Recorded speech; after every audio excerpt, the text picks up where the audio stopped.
धर्म नष्ट हो जाएगा,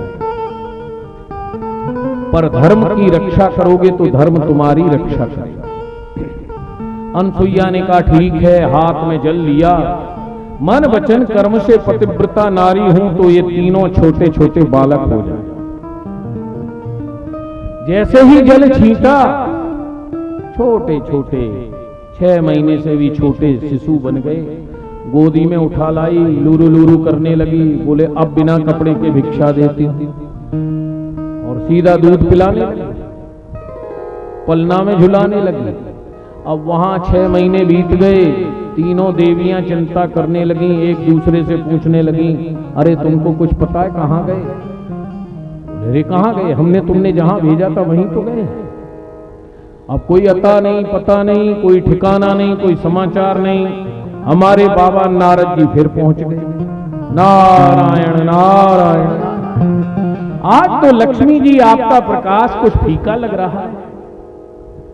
अरे आपके ज्ञान के प्रकाश को क्या हुआ? आपकी शक्ति कहां गई? बोले नारद जी बड़ी चिंता है। क्या चिंता है? बोले 6 महीने हो गए, पता ही नहीं है तीनों का। अरे कहां जाएंगे? या तो मां के पास रहता है या पत्नी के पास रहता है, तो और कहां जाएगा?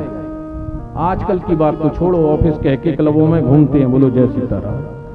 पर पहले तो या तो मां के पास जाता था या पत्नी के पास। बोले नारद जी इनकी कोई मां ही नहीं है, मां के पास कैसे जाएंगे? और हम पत्नी रो रही हैं, हमारे पास नहीं है। बोले देखो मां थी नहीं, पर अब हो गई है। मतलब इनके तो कोई मां नहीं है। बोले नहीं थी, अब हो गई। बोले सही सही बतलाओ ना। बोले वो देखो अनसुईया के पलना में लूरू लूरू कर रहे हैं तुम्हारे पति तीनों। ऐसा कैसे हो गया? बोले तुम्हारी ईर्ष्या का फल। तुम्हारे मन में ईर्ष्या आई और तुमने इनको धर्म हानि करने के लिए भेजा, जो तीनों धर्म के रक्षक। अब नारद जी कैसे मिले? बोले अपनी सासू से जाके मांग, मिल जाए। तीनों आई, अनसुईया समझ गई कि अभिमान ठंडा हो गया, आकाश से नीचे आ गए। बोलो जय श्री कृष्ण।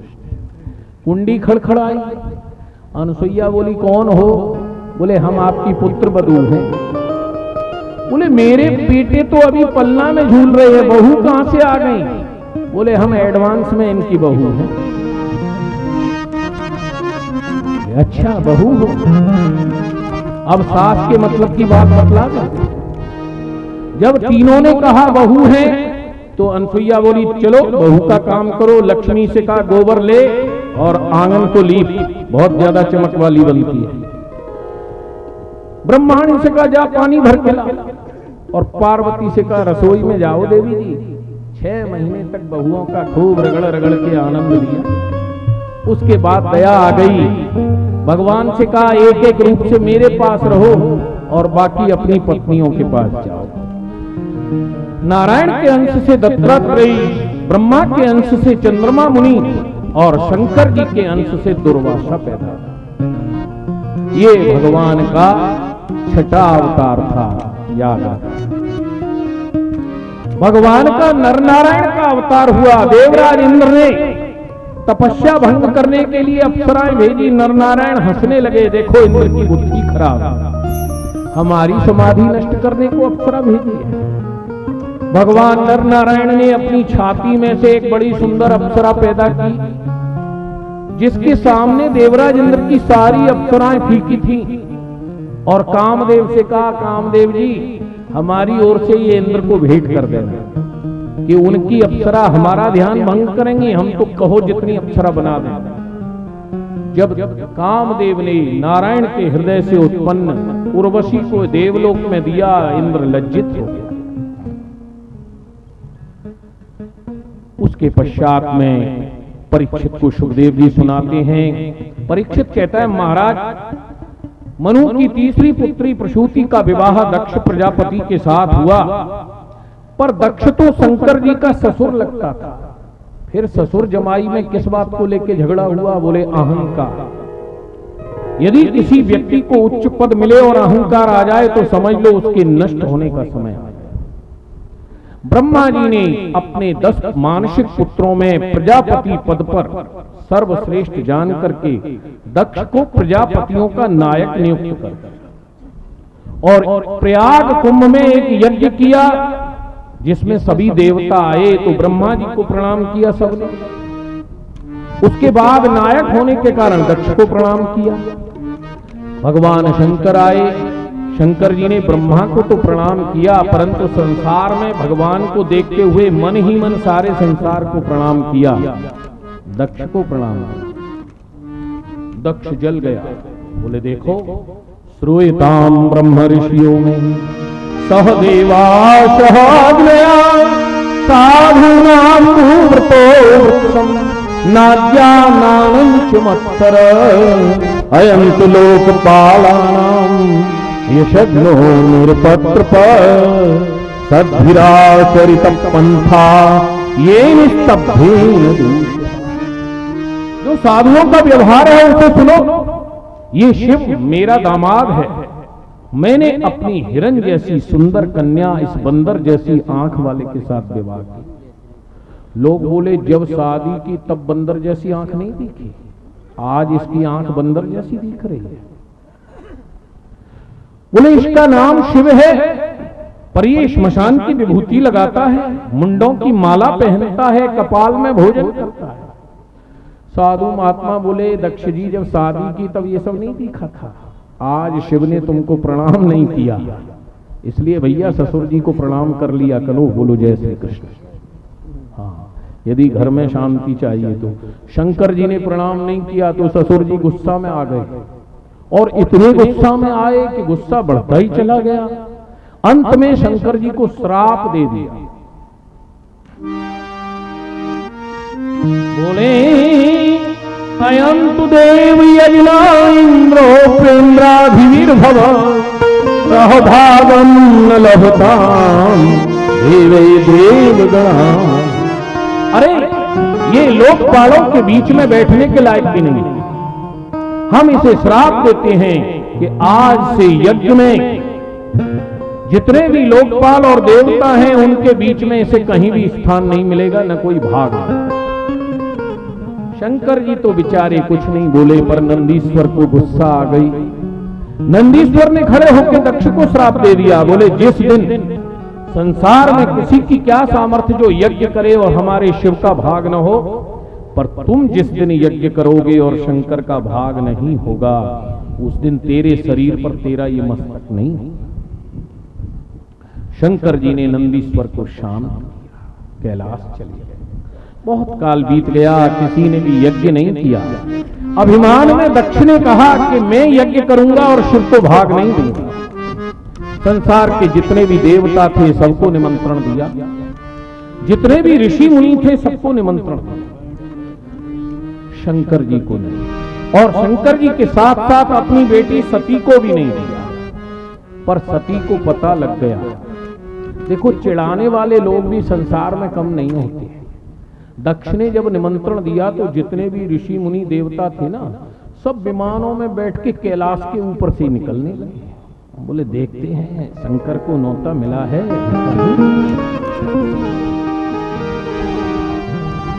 अब देखा सती ने इतने विमान जा रहे, तो बोली इससे पूछे क्या हो रहा है संसार में। शंकर जी तो बताएंगे नहीं, तो अपने जीजा जी से पूछा। कौन थे जीजा जी?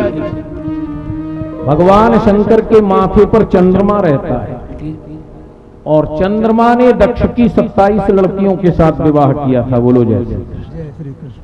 अब चंद्रमा भी अपनी 27 पत्नियों के साथ विमान में बैठ के जाने लगा। तो सती ने पूछा जीजा जी कहाँ जा रहे हो? अरे ससुर जी के यहाँ यज्ञ है, बड़ा सुंदर आयोजन है, तुम नहीं चलो? हमारे पति तो जा नहीं रहे, हम कैसे जाएं? बोले मनाओ पति को। अब सती गई, हाथ जोड़ के धीरे से डर से बोली, प्रजापति शशुरस्य सांप्रतम निर्यापितो यज्ञ महोत्सवः किलं वयं च तत्राभिसराम दानते यज्ञार्थितानि।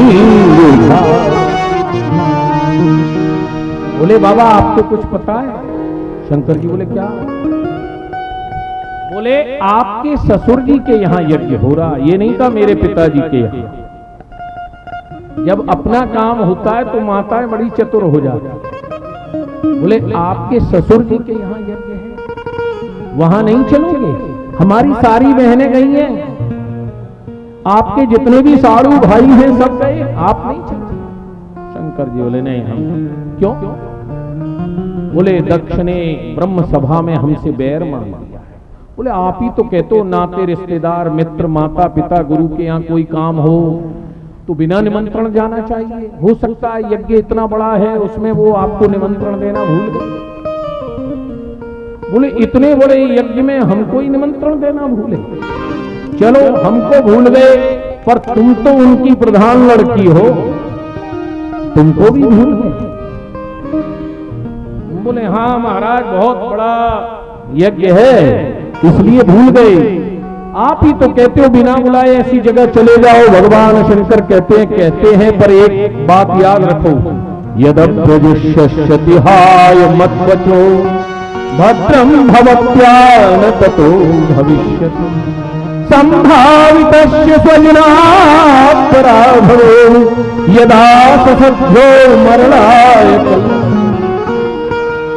माता पिता गुरु स्वजन संबंधी मित्र के यहां बिना बुलाए जाओ, पर यदि कोई अपने से जरा भी बैर मानता है और अपमान की संभावना है तो वहां जाने में कल्याण नहीं। सती यदि मेरी बात मान करके तुम वहां गई और तुम्हारा किसी ने भी अपमान कर दिया तो वो तुम्हारे लिए ठीक नहीं है। अब सती दुविधा में पड़ गई, कभी तो कहती है मैं अवश्य जाऊंगी, कभी लौट आती है, अंत में निश्चय कर लिया जाऊंगी। भगवान शंकर ने 60,000 रुद्रगणों को साथ भेजा सती की रक्षा के लिए। नंदीश्वर की सवारी करती हुई सती गई। अब सती की और बहनें तो कोई विमान से आई थी, कोई रथ से आई थी, किसी ने हीरे मोती पहन रखे थे, किसी ने बढ़िया बढ़िया साड़ी पहन रखी थी। सती बिचारी ने पेड़ की छाल के कपड़े, पत्थरों के आभूषण और बैल की सवारी। जिन बहनों के प्रेम से गई थी उन्हीं ने हंसी उड़ाई, देखो बावले की बावली आ गई। याद रखो यदि आपका कोई संबंधी पैसे में आपसे कमजोर है तो उसकी हंसी मत उड़ाओ, हो सकता है भाग्य में वो आपसे बहुत बड़ा हो। आज सारा संसार माता सती को तो जानता है, पर उसकी बहन कौन थी उसको कोई नहीं जानता। बोलो जैसे जब सती चरित्र पढ़ेगा तभी पता लगेगा कि सती की कोई बहन थी। हाँ, सती की मां बड़े प्रेम से मिली, पर दक्ष ने सती का अपमान किया। बोले तुझे निमंत्रण नहीं दिया था, आखिर है तो भीख मांगने वाले की पत्नी, बिना बुलाए आ गई। सती ने सहन किया, पर चारों ओर दृष्टि दौड़ाई, देखा भगवान शंकर के लिए कोई आसन नहीं। यदि वो बिना बुलाए भी आ जाते तो यहां बैठने के लिए कोई स्थान नहीं। सारे देवताओं को स्थान, सारे देवताओं के लिए पूजा की वस्तु, पर शिव के लिए कोई स्थान नहीं। अपने पति के अपमान की ग्लानि में सती ने कह दिया, सारे देवता और सारे ऋषि मुनि सुनो, ये सारा संसार भगवान शंकर की देन है। बड़े बड़े ब्रह्मा आदि विष्णु आदि देवता शिव की वंदना करते हैं और यहां उन शिव का उपहास किया जा रहा है। जहां शंकर की, भगवान विष्णु की, ब्रह्मा जी की और गुरु की निंदा हो वहां की मर्यादा है। क्या तो निंदा करने वाले की जीभ खींच लो या कान बंद करके वहां से चले जाओ। मेरे पिताजी ही मेरे पति की निंदा कर रहे हैं और मेरे शरीर पर ये लिखा है दक्षायणी, मैं इस शरीर को ही नष्ट कर दूं। माता सती ने आत्महत्या नहीं की। याद रखो आत्महत्या सबसे बड़ा पाप है। अग्नि में कूद के नहीं जली, योग क्रिया से पैर के अंगूठे को रगड़ा, मस्तक में भगवान शंकर का चिंतन किया कि जहां भी जन्म लूं, जब भी जन्म लूं, भगवान शिव की ही पत्नी बनूं। और पूरे शरीर में अग्नि का संधान करके इस शरीर को जला के भस्म कर दिया। हर हर महा।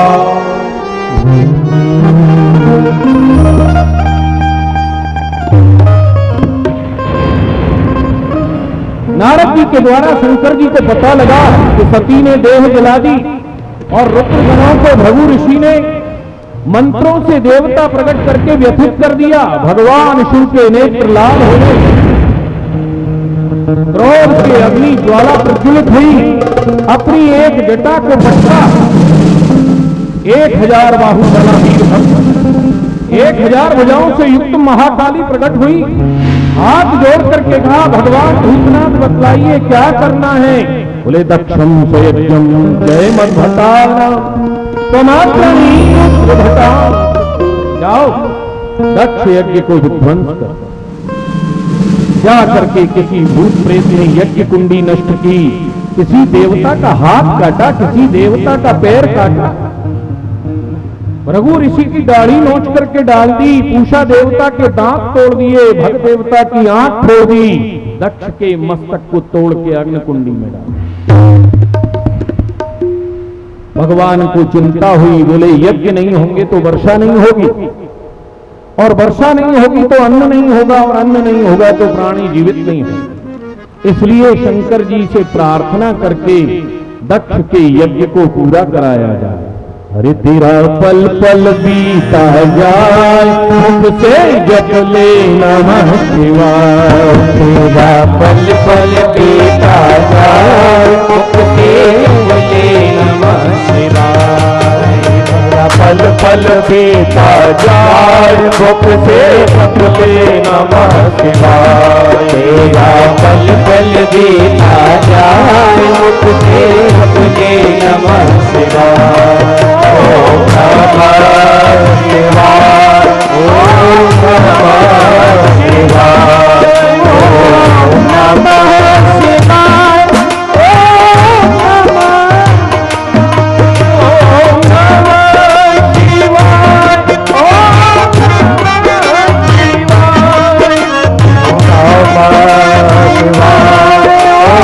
ओम नमः शिवाय। पल पल बीता जाए, मुख से जप ले नमः शिवाय। पल पल बीता जाए, मुख से जप ले नमः शिवाय। शिव शिव शिव तुम हृदय से बोलो, मन मंदिर का पर्दा खोलो। शिव शिव शिव हृदय से बोलो, मन मंदिर का पर्दा खोलो। शिव शिव तुम हृदय से बोलो, मन मंदिर का पर्दा खोलो। शिव शिव शिव हृदय से बोलो, मन मंदिर का पर्दा खोलो। अवसर खाली न जाए, मुख से जप ले नमः शिवाय। अवसर खाली न जाए, मुख से जप ले नमः शिवाय।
मुख से जप ले नमः शिवाय।